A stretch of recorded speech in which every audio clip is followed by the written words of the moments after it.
Então, bom dia a todos. Nosso assunto a ser abordado, então, hoje será a hipersensibilidade dentinária, que é um tema bastante abordado, comum encontrar na clínica odontológica, principalmente na clínica periodontal, tá?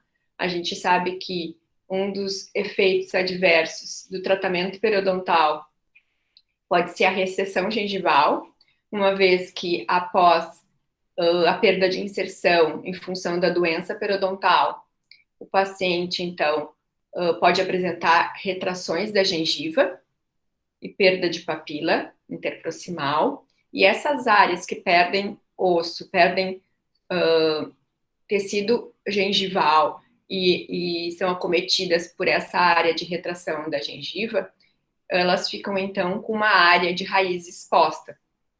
E essas áreas radiculares expostas, que não são cobertas por esmalte, elas então ficam mais suscetíveis, né? Ficam então mais expostas aos fluidos bucais, né? E essas áreas, por não apresentar o esmalte, elas então ficam com os túbulos dentinários, né? Mais suscetíveis a essa hipersensibilidade dentinária. E que isso vai depender, então, de cada paciente ter mais ou menos incômodos nessas áreas. Tá? Então, vamos ver algumas definições sobre o que é e como que acomete. Algumas referências que depois eu passo para vocês. Então, o objetivo, então, da nossa aula, a gente vai conversar sobre o conceito, epidemiologia, etiologia, diagnóstico e tratamento das hipersensibilidades dentinárias cervicais. Então, segundo Rezin Lotufo, né, e Rezin e Gaio, de 2013, o conceito, então, a definição de hipersensibilidade dentinária cervical é uma dor acentuada, de curta duração, decorrente da exposição da dentina em resposta a um estímulo térmico, evaporativo, tátil, osmótico ou químico. Além disso, a hipersensibilidade dentinária não pode ser atribuída a qualquer outra patologia dentária. Então, a gente percebe aqui áreas de cemento exposta, então, sem a cobertura do esmalte, onde os túbulos dentinários ficam mais expostos. E então, esse estímulo, né, que normalmente gera um nível de dor, né, ela é de curta duração, tá?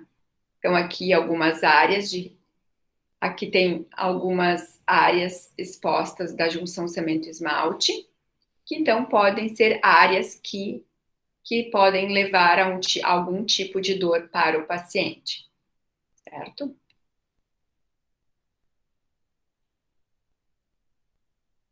Áreas que podem também gerar algum tipo de dor para o paciente é durante o tratamento da gengivite, que durante a raspagem, alisamento e polimento radicular. Então, a remoção do cemento durante a raspagem pode levar a algum tipo de estímulo desses túbulos dentinários. E isso, então, pode gerar esse tipo de dor, tá? Lembrando sempre que ela é transitória, ela passa, né, e tem uma curta duração.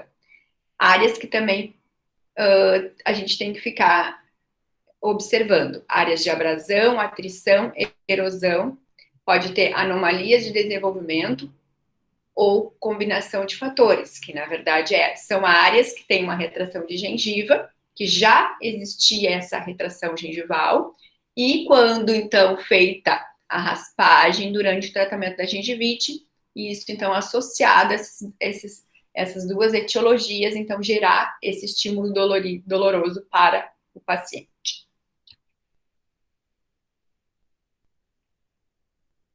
Então, a gente tem a presença dos túbulos dentinários abertos, pelo fato deles não estarem cobertos por cemento, por tecido ósseo e tecido gengival, então deixando então essas áreas expostas e daí então ocorre essa ligação direta entre o ambiente externo, né, os fluidos bucais e a polpa dentária. Então, tende que pacientes quanto mais jovens, a gente tem uma câmara pulpar e um tecido pulpar mais volumoso. E isso pode gerar, então, sintomatologias maiores para os pacientes mais jovens. Os pacientes com mais idade, a gente sabe que em função dos estímulos durante o longo da vida, se forma uma dentina reacional, né? E que o tecido pulpar dos pacientes mais idosos, eles têm um volume e uma resposta reacional um pouco menor do que nos pacientes mais jovens. Então, tendem a ter esses estímulos dolorosos menores.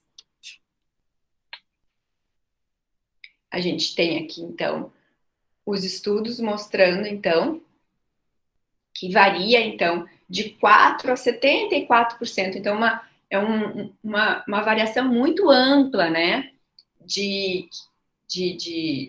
dos estímulos, né, falando, então, da etiologia, mas que, na verdade, a prevalência, então, né, de dor, de hipersensibilidade dentinária nesses estudos. Mas a gente tem que observar que, em função dos comportamentos das populações, diferentes métodos de aferição dessa dor, né, que é muito dependente, e o local que foram realizadas as pesquisas em várias partes do mundo, né, com populações diferentes. Então, isso acabou tendo um percentual, uma prevalência muito grande. Também o número de participantes variou bastante, né? 1.000, 3.000, 300, 100. Então, isso também não deixou comparar muito os estudos em relação à prevalência da hipersensibilidade dentinária nesses estudos, que variou de 4% até 73%, né? Sempre que a gente fala de hipersensibilidade dentinária, a gente tem que voltar sempre para durante a formação dos tecidos dentários. Vocês estão me ouvindo? Sim, estamos. A gente tem que sempre voltar para a formação dos tecidos dentários. Então, o que a gente tem de configuração de formação dos tecidos dentários? 70% dos dentes formados, a gente tem a justa posição entre o esmalte e o cemento. Então, quando termina a formação do esmalte e começa a formação do cemento, esses tecidos se justapõem.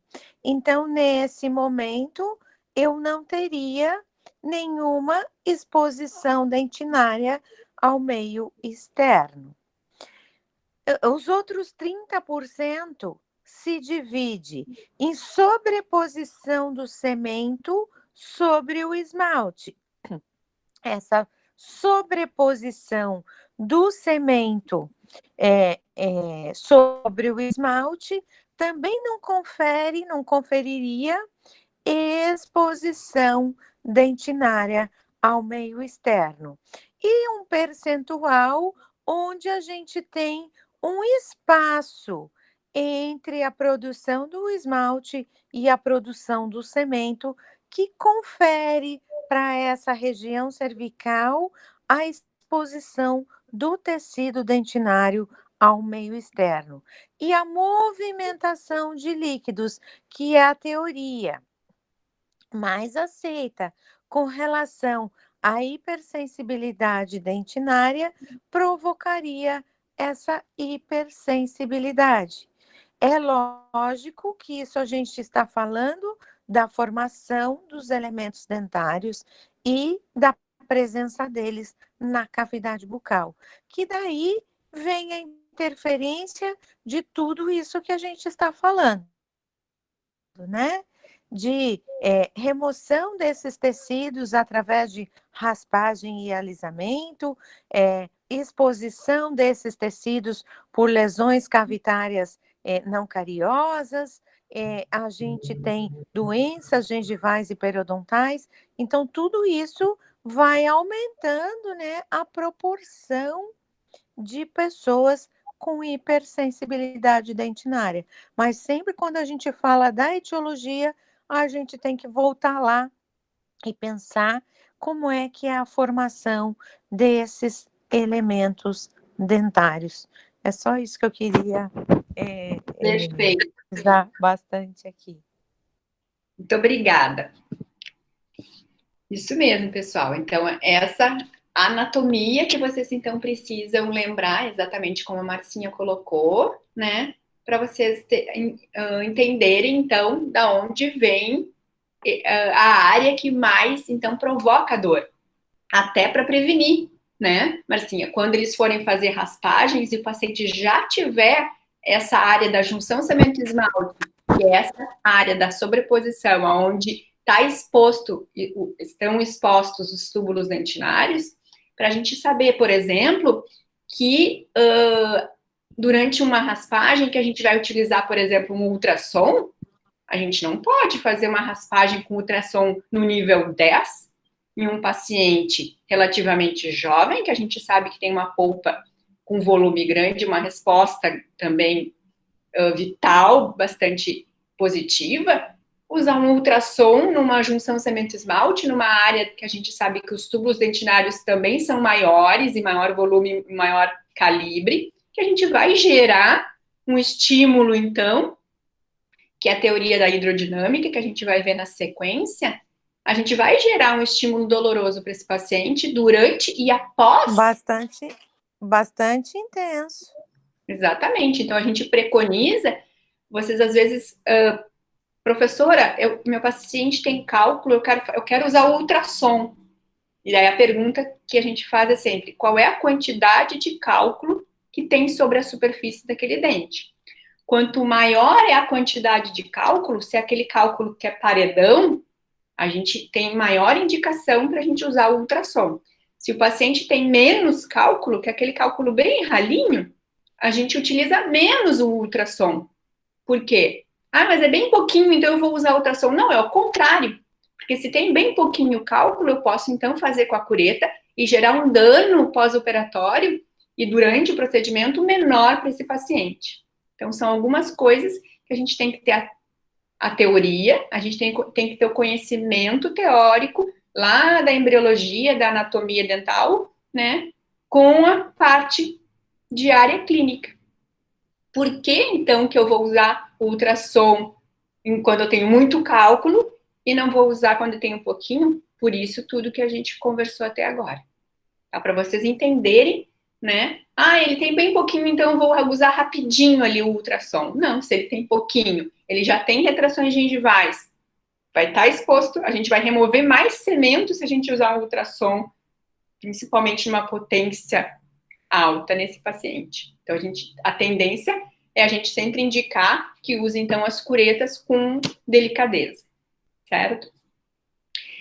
Então, falando um pouquinho da população, do perfil de pacientes que são acometidos por essa hipersensibilidade. Então, ligeiramente, um maior número de mulheres que homens, afeta indivíduos, então, de qualquer idade, mas mais comum numa faixa etária mais jovem, em função do que eu já conversei com vocês, né? O pico, então, entre 30 e 40 anos.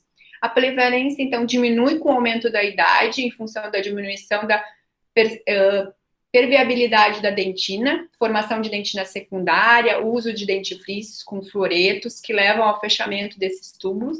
Então, pacientes com mais idade já passaram por vários tipos durante o curso da vida, né, algumas agressões que formaram essa dentina reacional e indicações, então, do uso contínuo desses fluoretos, né, que tem algumas substâncias estudadas hoje, que a gente vai ver, que então bloqueiam os túbulos dentinários para que essa permeabilidade do fluxo não aconteça e diminua, então, essa sensibilidade dolorosa, né? Caninos e pré-molares são dentes mais afetados na superfície vestibular. Caninos e pré, em função de que eles estão posicionados na arcada dentária, uma forma que ocorra um maior, por exemplo, trauma de escovação, são dentes que são acometidos por mais trauma na escovação, em função da posição na arcada, por algumas movimentações ortodônticas que também podem levar esses dentes serem jogados, na verdade, para estar mais para vestibular do que necessariamente era preciso. Então, eles são acometidos por mais áreas de retração gengival na vestibular e, consequentemente, por terem áreas de retração gengival, essas áreas ficam descobertas, então podem ser acometidos por mais essas lesões, certo? Marcinha, assim que tu tiver qualquer colocação, vai conversando junto com a gente. E vocês, assim que tiverem qualquer dúvida, podem interferir e perguntar, tá, pessoal? Então, qual é o significado, então, clínico disso, né? Sensação desconfortável, desagradável.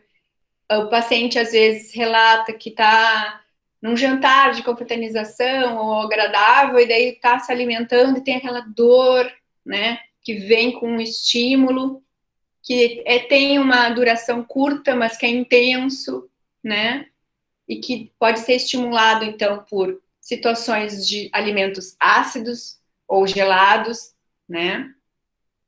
Mas que essa dor, ela persiste, né? Então, são vários momentos durante vários períodos que podem acometer esse paciente toda vez que ele tiver um estímulo, né, que pode variar de paciente para paciente, ele então pode desenvolver, pode provocar e ter essa sensação dolorosa. E aqui é bem desagradável. Né? E que daí os mais conhecidos, então, são os gelados e são os ácidos. Tá? E aqui, então, a teoria da hidrodinâmica, como a Marcinha havia já comentado e citado, que é a questão da permeabilidade dos túbulos dentinários, né? Então, a teoria hidrodinâmica é a mais aceita hoje em dia, tá? Na presença, então, dos túbulos dentinários que estão abertos, os fluidos dentro destes túbulos são influenciados pela temperatura, alterações físicas ou osmóticas que acontecem dentro desses túbulos, mudando a pressão intratubular, o que leva, então, à perturbação das terminações nervosas pulpares, iniciando, então, essa sensação dolorosa. Tá? Então, em contato com o meio bucal, esses túbulos, então, existe, então, esse fluxo, essa pressão intratubular, ela é alterada com esse estímulo do frio ou da comida ácida, né? E faz com que o líquido que está dentro desses túbulos dentinários se movimente, provocando, então, causando, levando essa sensação diretamente, esse estímulo do ácido, do frio, diretamente para o tecido pulpar altamente inervado, certo?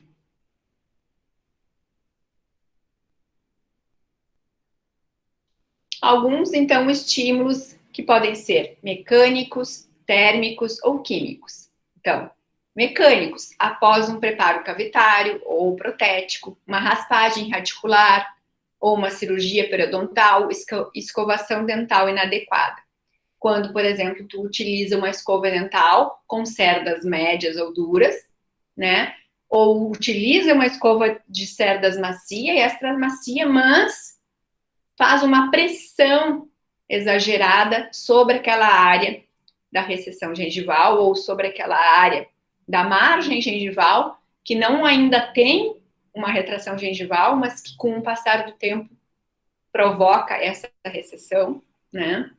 Nós temos estímulos térmicos, que podem ser a diferença térmica de alimentos, choques súbitos de temperatura. Por exemplo, a nossa cavidade bucal, ela está com a mesma temperatura do nosso corpo, em média 36 graus Celsius. Se colocarmos uma quantidade de sorvete bem geladinho, que delícia nessa época, né? Diretamente sobre aquela área que está exposta, tem uma diferença, um choque súbito dessa temperatura, provocando, então, esse estímulo térmico daquele fluido que está dentro dos túbulos dentinários, levando, então, esse estímulo, esse choque diretamente para a polpa. Estímulos químicos, alteração do pH, influência ácida de restos alimentares, açúcares, acúmulo de placa bacteriana e cárie dental. Muitas vezes, o paciente diz que tem hipersensibilidade, então a gente tem que tentar que ele entenda que deixar o cálculo ali, ou a placa bacteriana, o biofilme supragengival ao redor daquelas superfícies, gera mais dor. Por quê? Os substratos, né, que o biofilme libera, ele é um substrato ácido. Então, as bactérias, elas têm endotoxinas que são liberadas durante a sua replicação. Então, o biofilme bacteriano, para ele se multiplicar, ele libera essas substâncias e essas substâncias são ácidas. E em contato com essas áreas também geram hipersensibilidade. Então, é importante que eles higienizem essas áreas devidamente para que esse biofilme localizado nessas áreas previnam, não deixando ficar o biofilme ali, previnam, então, esses estímulos dolorosos. Mas lembrando sempre que a higiene excessiva pode fazer uma escovação traumática. Então, um estímulo mecânico. Então, tem que ser ponderado, né? Não pode ser um estímulo mecânico excessivo, mas também não pode deixar o biofilme ser depositado naquela área específica, tá? Então, a gente vai assistir aqui um videozinho. Vamos ver se dessa vez vai abrir. Que é bem... E vamos ver se não vai ter nenhuma propaganda. Estima-se que até 57% da população adulta pode sofrer de hipersensibilidade dentinária, também conhecida como sensibilidade nos dentes. Você talvez a experimente em algum momento de sua vida. Se você tem hipersensibilidade dentinária, sabe que comer ou beber pode causar dor, especialmente quando o alimento é quente, frio ou doce. Você também pode experimentar sensações de dor ao escovar os dentes ou respirar ar frio. A sensibilidade ocorre quando a gengiva se retrai e deixa descobertas as partes do dente que não são protegidas pelo esmalte. Certos alimentos e escovação excessiva também podem desgastar o esmalte protetor. A camada do dente que fica abaixo do esmalte se chama dentina. A dentina contém milhares de túbulos microscópicos abertos que vão até os nervos do dente. Quando a dentina exposta entra em contato com um alimento quente, frio ou doce, as sensações são levadas através desses túbulos microscópicos, estimulando os nervos e provocando dor. A prevenção da hipersensibilidade dentinária começa como uma boa higiene oral. Use o fio dental e escove os dentes regularmente, com cuidado, usando uma escova de cerdas macias. A ingestão moderada de alimentos ácidos, como refrigerantes, também pode ajudar a manter forte o esmalte dos dentes. Se você sofre de sensibilidade dentinária, converse com seu dentista. Você pode beneficiar-se com um tratamento contendo a tecnologia ProArge. Esta nova e avançada tecnologia veda os microscópios duplos dentinários que levam aos nervos. Sensibilidade é um problema que pode ser resolvido. Fale com seu dentista.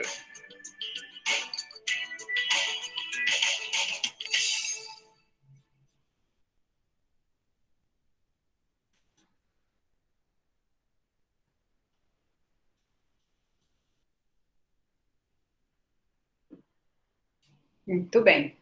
Então, é um videozinho bem intuitivo, bem rapidinho, eu acho que é bem legal a gente até ter, né? E mostrar para os pacientes, caso seja necessário, ele é bem explicativo. Então, a gente percebe, então, a exposição, então, de alguns alimentos, normalmente os alimentos mais ácidos, né? Em áreas, então, expostas. Claro que a gente percebe aqui é uma lesão cariosa ativa, muito provavelmente. Então, o estímulo doloroso seja não somente pela área exposta dos túbulos dentinários, mas sim pela lesão ativa cariosa, né? Mas a gente percebe também a quantidade de biofilme supragengival, a placa bacteriana exposta nessa área bastante de cemento exposto, causando, então, essa liberação desses substratos ácidos que provocam, então, essa hipersensibilidade. Então, a gente observa, então, um baixo nível no controle do biofilme bacteriano, uma ação dos ácidos do biofilme levam a essa abertura dos túbulos, né, levando essa sensação dolorosa. A exposição dos ácidos não bacterianos, por exemplo, ácidos da dieta, ácidos de produtos químicos, medicações e ácidos endógenos do fluxo, né, de refluxo, por exemplo, a perda de estruturas dentárias por dissolução e exposição dentinária. Então, são alguns principais motivos, então, dessa hipersensibilidade dentinária. Tá? Que começa sempre com uma boa higiene, com controle da atividade de cárie, orientação para o paciente de higiene e dieta, né? A gente consegue, com esses 3 mecanismos, eu acho que principais, combater e orientar bem o nosso paciente. E aqui a gente percebe, numa tabelinha, a gente vê bem o limão, né? Que a gente acha que é o top da cadeia, em a questão do ácido. O senhor não pode comer alimentos ácidos. Limão, eu não vou chupar limão. O paciente às vezes brinca, né? Que o limão tem um pH de 2,28. Mas se a gente for comparar alimentos que a gente utiliza mais frequentemente, são pHs também baixos. Por exemplo, a maionese, 2,7. O morango, 2,7. O tomate, 3,17. A goiaba, 2,3. Mostarda, 2,2. A maçã, né? Outros, vinagre, que é bastante ácido, né? Então, a gente observa alguns alimentos que às vezes passam desapercebidos, né? Que a gente acha que só alimentos muito ácidos, como o limão, podem provocar isso, mas no dia a dia, orientar o paciente que outros alimentos também podem ser tão ácidos quanto o limão, né? Por exemplo, refrigerante é extremamente ácido, né? Então, a gente tem que orientar bastante a questão do refrigerante pela sua acidez e pela quantidade de açúcar, né, que ele contém. Então, cuidado. Então, 2 focos importantes, que acho que é o tripé, né, para a gente combater e iniciar o caminho, que é um caminho longo, na verdade. Não existe um tratamento definitivo para a hipersensibilidade dentinária, tá? A gente precisa que o paciente seja acompanhado ao longo do tempo. Com o quê? Com orientação no controle do biofilme, porque a gente já sabe que os substratos liberados pelas bactérias depositadas sobre aquela área da retração gengival, isso causa, então, uma acidez. São ácidas e provocam, então, a teoria da hidrodinâmica e a questão da orientação da dieta do paciente, certo? Então, a gente vê aqui um paciente inicial que veio com uma quantidade bastante grande de cálculo. Então, a gente percebe, a gente fez o tratamento da raspagem, do tratamento da gengivite, raspagem e alisamento da superfície radicular, deixando, então, o paciente nessas condições, né, após o tratamento. E o que eu observou? Que ficou, então, exposta a áreas de cemento, áreas radiculares, junção cemento-esmalte exposta, e essas áreas, então, podem gerar esse tipo de sensibilidade pós-tratamento periodontal, tá? Então, a gente pode prescrever dentifrícios, né? E orientar essa higiene. Quanto mais limpo essa área tiver, mas me dói quando eu limpo.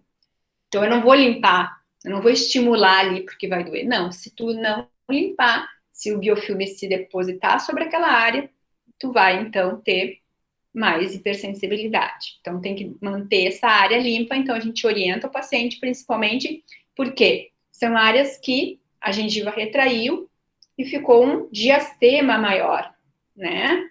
Um black space, como a gente fala. E o fio dental é difícil de ser passado aqui. Se para a gente é difícil, imagina para um paciente, né? Que não tem a mesma motricidade motora e o entendimento anatômico, né, dessas áreas. Então, a gente prescreve, orienta e treina com o paciente que ele, nessas áreas interproximais, utilize escova interdental. A escova interdental, ela tem diversos tamanhos, né? E a preconizada, ela é o tamanho compatível com a área interproximal. A escovinha, ela não pode ser extremamente fina, ela tem que ficar justa ao espaço. Quanto mais justa a escovinha passar nessas áreas, maior vai ser o resultado da remoção do biofilme, certo?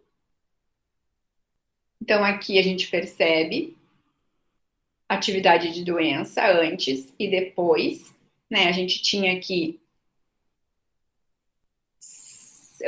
5 milímetros de profundidade de sondagem com sangramento, e aqui a gente tem menos do que 3 milímetros após a raspagem e alisamento radicular após o tratamento, né? Deixando, então, ocorrendo uma retração gengival. Aqui, a margem gengival está no nível da junção cemento-esmalte, e após o tratamento periodontal, ocorreu essa retração, a junção cemento-esmalte está posicionada nessa área, deixando essa parte de cemento exposta, podendo levar a uma hipersensibilidade dentinária cervical. Então, após o tratamento periodontal, remoção do cemento após a raspagem, deixando, então, uma exposição dos túbulos dentinários. Tá? Então, aqui, excessiva escovação dentária traumática, retração gengival, remoção do cemento, exposição dentinária. Então, áreas, né, onde ocorreu, então, uma perda óssea em função provavelmente aqui, em função da posição desse dente. Ele está mais vestibularizado, a sua raiz está mais vestibularizada do que a dos demais dentes. Retração, perda de suporte ósseo, retração gengival e exposição dos túbulos dentinários, né? Ou uma outra situação, extrusão fisiológica, em função que o paciente perdeu os dentes antagonistas posteriores. A tendência é que, com o passar do tempo, os dentes superiores, eles migrem, porque eles não têm um stop, né, inferior, e acabam, então, migrando até, sim, tocarem no rebordo inferior, fazendo com que ocorra, então, a exposição, então, do cemento, deixando áreas, então, expostas dos túbulos dentinários, certo? Assim que o dente, então, ou a gengiva retrai, ou o dente extrui, passa a ficar exposto à junção cemento-esmalte e à área radicular, onde, então, estão os túbulos dentinários, ficando mais suscetível, então, a esses estímulos externos bucais. Então, como que a gente faz o diagnóstico, então, se é realmente uma hipersensibilidade dentinária, ou o paciente está com uma cárie, ou o paciente pode estar com uma pulpite, a gente não vê, né? Então, a gente, primeiramente, é a anamnese, para a gente perceber, então, com o relato do paciente, qual tipo de estímulo, quando que acontece, em que intensidade esse paciente, então, tem, com que frequência ele tem, que tipo de dor, a que estímulos acontecem, se essa dor ela é estimulada ou ela é espontânea, se acontece durante o dia ou acontece durante a noite, acontece durante a refeição ou sozinha, acontece com gelado ou acontece com quente. São informações importantes que a gente tem que, então, questionar o paciente na anamnese, que pode nos direcionar a gente perceber se essa hipersensibilidade ela é realmente uma hipersensibilidade dentinária ou ela é uma dor de dente. Né? A gente tem que diferenciar bastante para a gente não negligenciar, por exemplo, o paciente está com uma cárie que esteja já em nível pulpar, com uma dor espontânea, né? E que, então, quando ele coloca um gelado ou um doce, essa cárie vai, então, chegar mais próxima aos túbulos dentinários, à polpa, ao tecido pulpar e dar uma dor, e tu achar, não, mas tem uma retração gengival aqui na vestibular, deve ser da retração. Né? Então, um bom exame clínico e radiográfico para eliminar, então, condições que apresentam sintomatologia semelhante, como cárie, trauma, fraturas, pulpite, sensibilidade após um clareamento. Então, coisas que precisam ser investigadas na anamnese, né? Por exemplo, se o paciente está fazendo já clareamento dental, contigo ou não, né? Lembrar disso. Então, são informações importantes dessa dor, do grau da dor, do tipo de dor, dor espontânea ou não. São informações, então, da anamnese, do exame clínico, propriamente dito. Se tu encontrar alguma alteração patológica ou alguma alteração da normalidade naquele dente, ou às vezes não é naquele dente específico, porque a gente sabe que tem a questão da dor irradiada, né? Então a gente vê uma retração gengival, mas o dente adjacente ou um dente homólogo tá com uma enorme cárie, né? Então, assim, perceber essas questões que são bastante importantes. É difícil esse diagnóstico no início, tá? Mas é importante que a gente exercite isso, né? Porque o paciente chega dizendo que está doendo o 16, é esse dente mesmo, e tu vê o 17 com uma lesão cariosa enorme, pulpara, chegando até a polpa, né? Tá? A questão do diagnóstico diferencial, então, da questão de colocar um jato de ar sobre a superfície para investigar realmente se é aquela área. O paciente, então, relata bastante a questão, qualquer jatinho de ar, muitas vezes já causa esse estímulo doloroso para esse paciente, ou às vezes até com a sonda, delicadamente a gente passa a sonda na junção cemento-esmalte, né, para então testar, né, esse estímulo doloroso para o paciente. Tá? São as formas, então, de diagnóstico.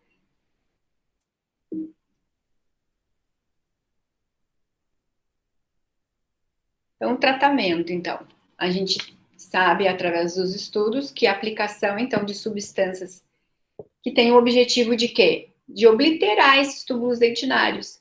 Então, fazendo com que essa substância, ela não permita que o líquido que está intratubular chegue até o tecido pulpar, evitando, então, essa osmose, né? Fazendo com que não ocorra esse fluxo, não ocorra, então, esse estímulo doloroso, tá? Bloqueando, então, a resposta pulpar, tá?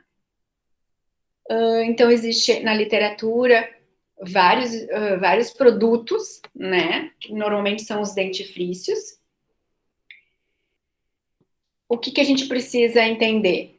Que esse bloqueio, né? Essa obliteração dos túbulos dentinários, ela não é definitiva e permanente, né? E que esses dentifrícios específicos, eles precisam ser usados continuamente, porque muitas vezes acontece uma melhora, porque esses túbulos são bloqueados, os pacientes relatam ter diminuído esses estímulos térmicos e dolorosos, né? E daí eles param de usar o dentifrício.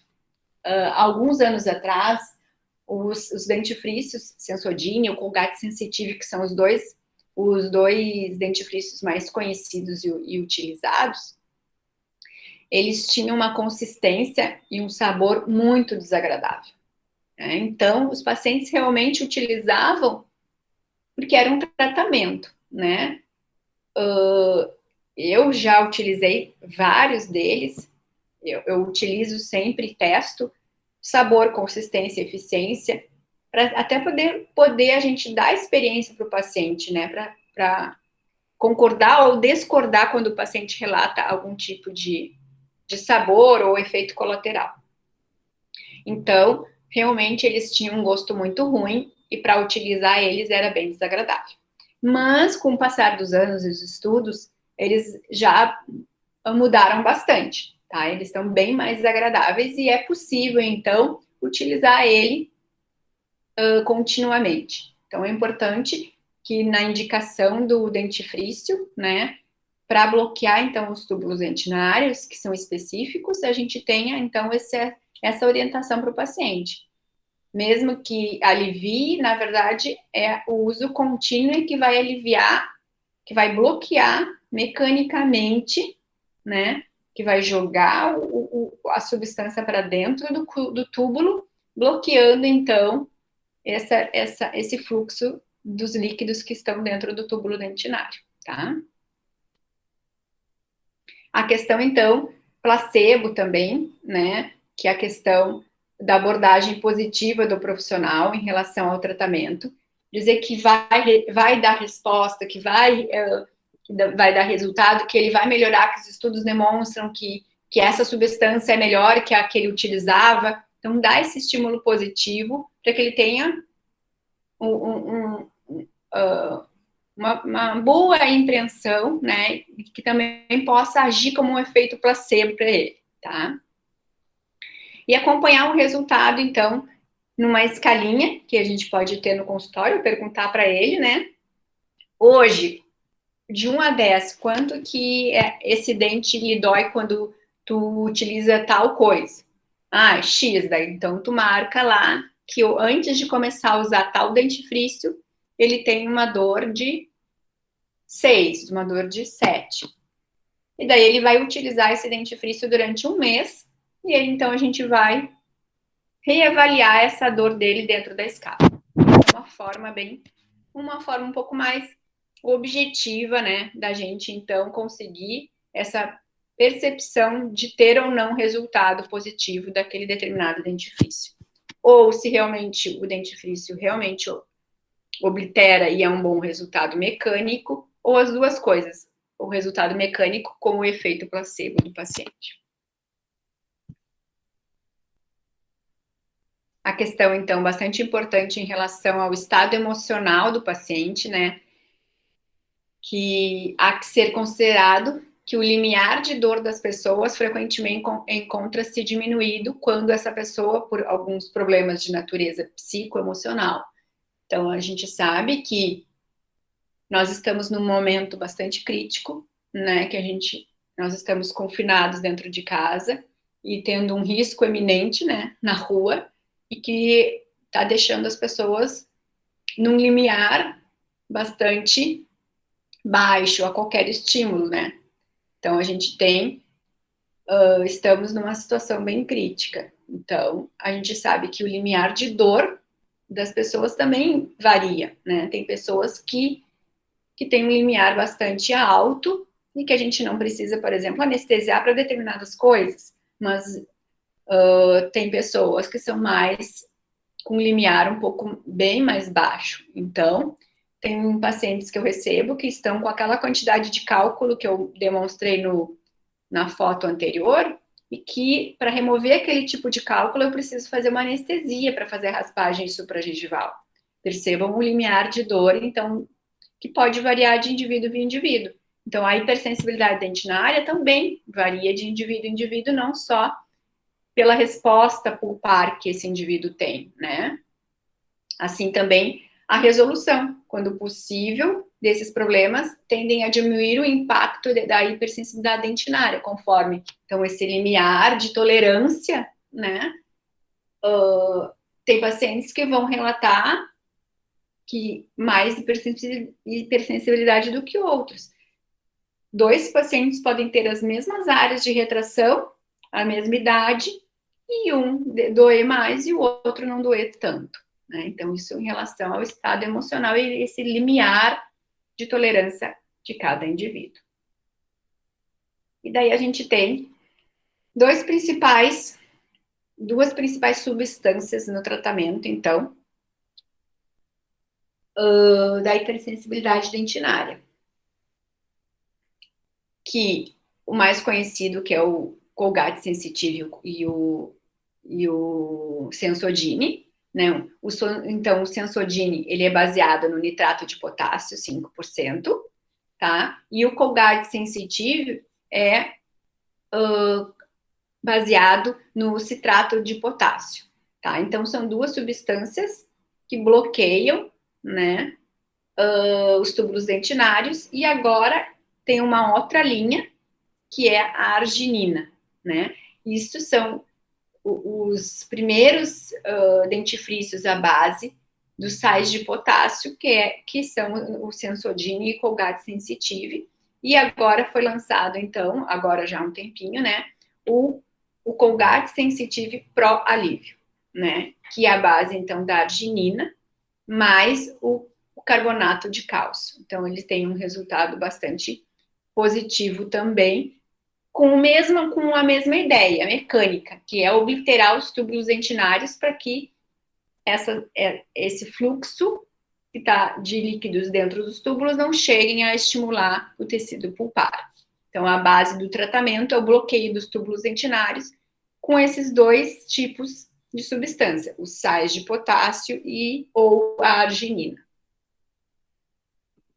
Lembrando, então, que são dentifrícios que devem ser utilizados diariamente, tá? Porque eles vão agir mecanicamente no momento que a pessoa vai tomando, vai se alimentando ou vai escovando os dentes durante o dia,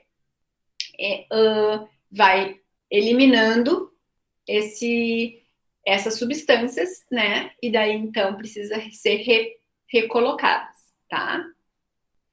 Não existe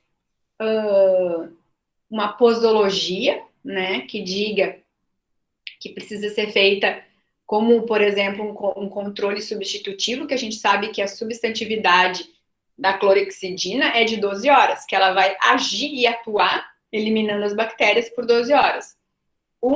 A utilização de um dentifrício, ela não tem esse padrão, até porque cada indivíduo vai utilizar e vai ter uma resposta diferente do outro. Então, o que a gente recomenda? Que inicie, né, com 2 vezes ao dia com a utilização do dentifrício, manhã e noite, né? Para que a gente consiga ver uma resposta mais positiva, tá? Se o paciente utilizar, se ele fizer a higiene bucal dele mais vezes ao dia, não tem problema, ele pode utilizar outro dentifrício ou mesmo Sensodyne ou Colgate Sensitive. Então, vai depender de cada indivíduo. Se ele se acostumar e não se importar, porque ele já foi, mas ainda ele é um dentifrício um pouco mais caro do que os dentifrícios normais, né? Ele pode utilizar em todas os momentos de higiene bucal dele, ou no mínimo 2 vezes ao dia. Também um outro método que a gente utiliza, que a gente pode indicar para os pacientes, é o bochecho com o flúor, ou o flúor gel, que ele pode usar, mas ele precisa, independente do flúor, ele precisa usar o dentifrício que ele está acostumado a utilizar, após a higiene, então, com a sua escova multicerdas e os instrumentos que ele está habituado a usar para a higiene bucal dele, fio dental, escova ou o que ele utilizar, ele vai, então, após fazer, então, o uso do bochecho com fluoreto ou o gel com fluoreto. Então, pode ser o gel de fluoreto de sódio 2%, daí ele vai utilizar com a escova multicerdas dele, ou pode ser o gel de fluoreto de estanhoso, que ele, então, pode mandar manipular. Uma época, ele era bem mais acessível, né? Mas tem um alto custo agora. E ele tem um agravante, que ele tem um pequeno prazo de validade e pode ter um manchamento dentário. Então, ele é especificamente para aquelas áreas de retração, tá? Então, ele é um gel que é colocado nas áreas específicas com cotonete. E tem o fluoreto de sódio a 5% em verniz, que comercialmente ele é o Durafac.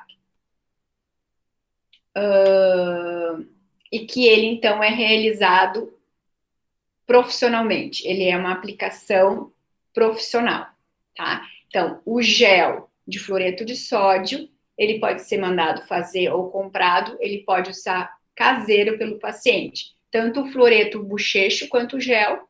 O verniz e o fluoreto estanhoso, normalmente eles devem ser aplicados profissionalmente, certo?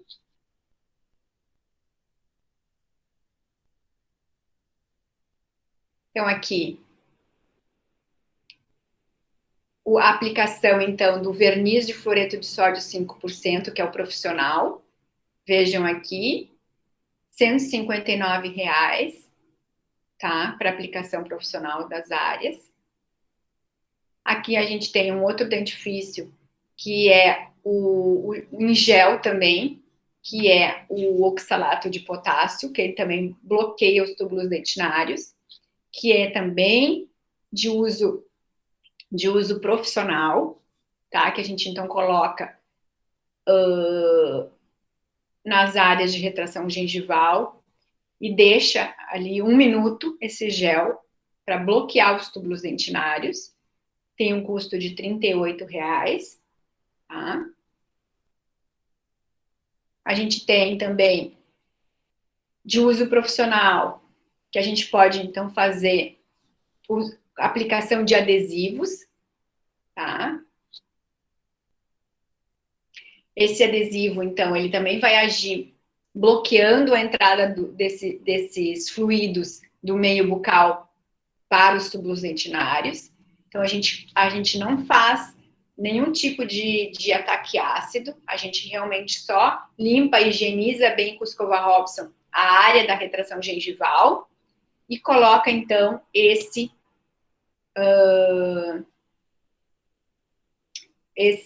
adesivo sobre essa área da retração, tá? Então, os adesivos também são indicados para bloquear. Lembrando sempre que os adesivos, eles saem com o tempo, né? Mas e o oxalato, ele bloqueia mecanicamente, esse gel é colocado também ali, ele alivia, ele tem uma duração um pouco maior do que os dentifrícios, mas eles acabam saindo com o tempo, tá?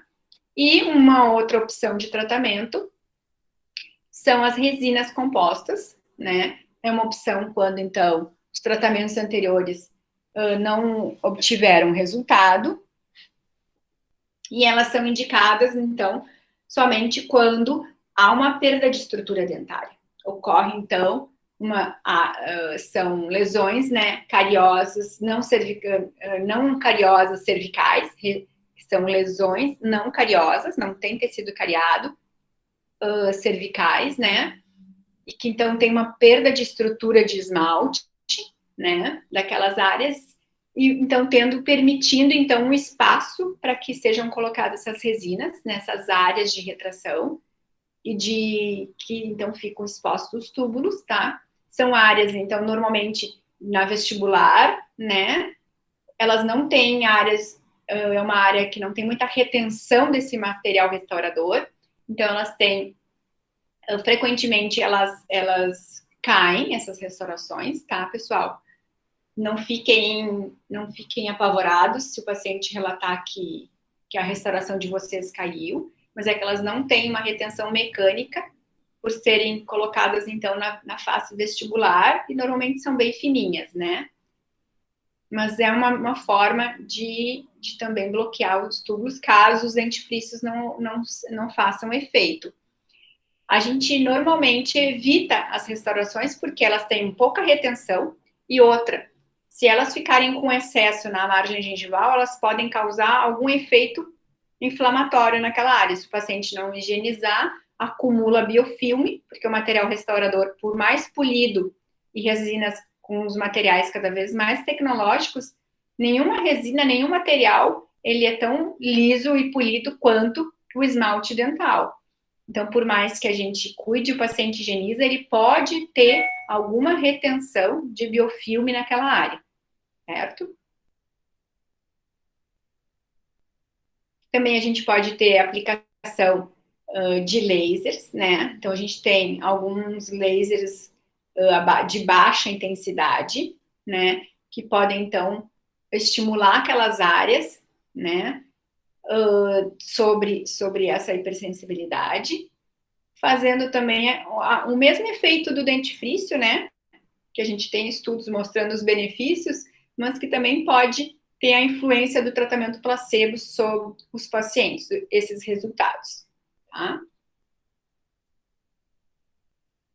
Então, a gente tem uma outra opção, que são os tratamentos cirúrgicos periodontais, que são recobrimento radicular das áreas expostas. A gente tem algumas indicações, mas a gente tem algumas limitações também, tá? Que são, então, áreas que tem aqui a junção cemento-esmalte exposta, áreas de retração gengival e que então, após o recobrimento radicular, é feito então o recobrimento com enxerto, né, gengival, e que após então a gente tem um resultado, em alguns casos, bem satisfatórios, tá? Mas a gente tem que sempre lembrar que vai depender, então, da quantidade de gengiva do paciente, da espessura, né, da qualidade tecidual desse paciente, que é bastante limitante, que a gente tem que falar para ele que nem sempre a gente consegue resultados de 100% de recobrimento e baixa previsibilidade, então, nesses resultados, tá? E em último caso, o último do último, né, a ausência de resposta nos tratamentos anteriores, a gente então, e caso evolua, né, por uma agressão tão grande, ou se o paciente a gente percebe, a gente sabe, né, nos estudos que áreas de retração gengival, elas são bem mais suscetíveis por serem expostas, o cemento, a cáries radiculares, né? Então, podem haver, então, cáries radiculares envolvendo raiz, e que evoluam, então, por uma pulpite reversível, levando, então, à necessidade de um tratamento endodôntico. Mas sabendo que são raros os dentes que evoluem para uma pulpite, nesses casos, né?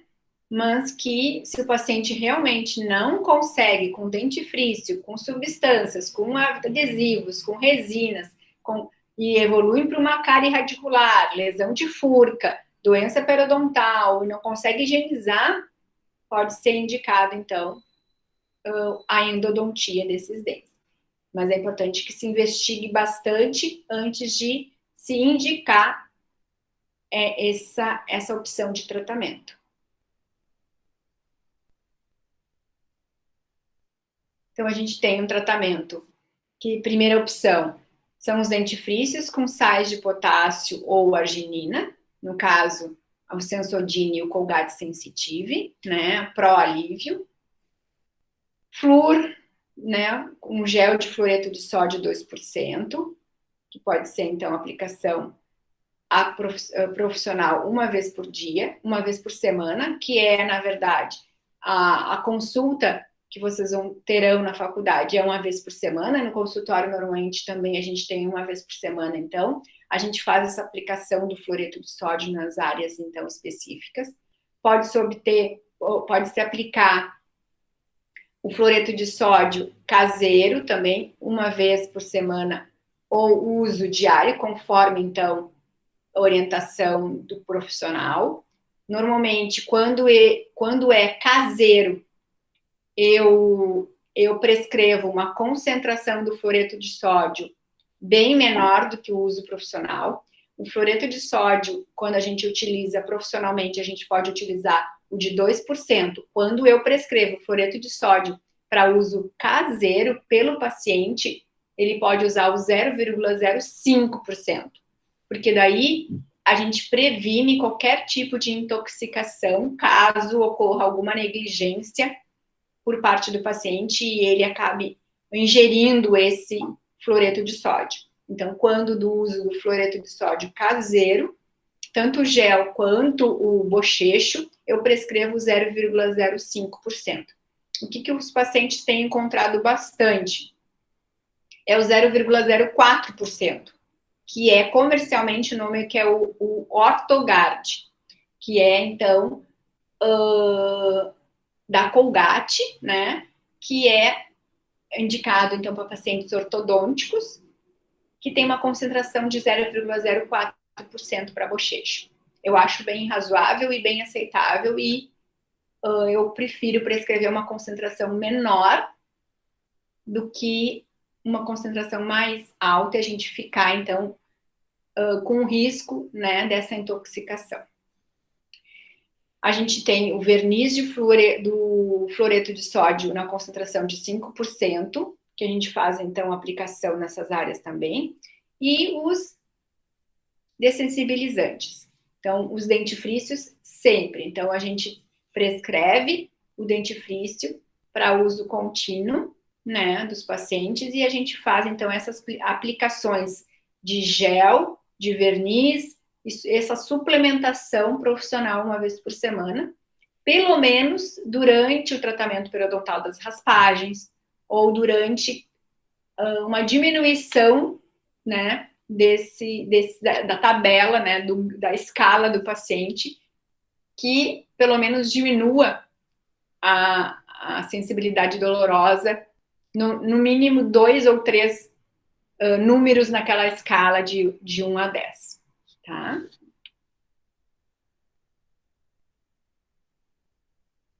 Então, a gente tem os tratamentos revisando, né? Adesivos, resinas, lasers e endodontia, tá? Em último caso. Então, muito importante e fundamental na questão da orientação no controle do biofilme, tá? Lembrando, então, que a qualidade, o tipo de escova e a força de escovação são determinantes nessas áreas, tá? Então, lembrar que está doendo, eu deixo de higienizar. Não, eu tenho que higienizar, mas higienizar numa qualidade adequada, proporcional àquela área, né? Com uma escova adequada, com uma cerda adequada e com a força adequada, né? Então, não adianta eu utilizar uma escova com uma cabeça muito grande, não adianta utilizar uma cerda média, não adianta usar uma força excessiva, né? Então, o paciente está utilizando métodos e fazendo coisas erradas, achando que está fazendo tudo certo.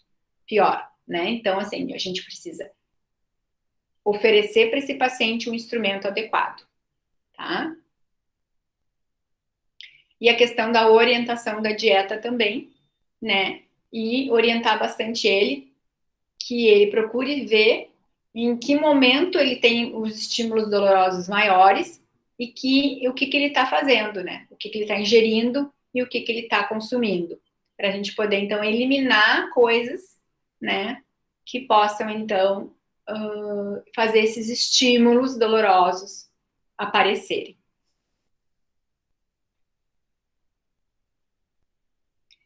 Então, algumas orientações também em relação ao paciente, né? Cabe ao paciente adequada higiene bucal, eliminar qualquer tipo de inflamação gengival, né?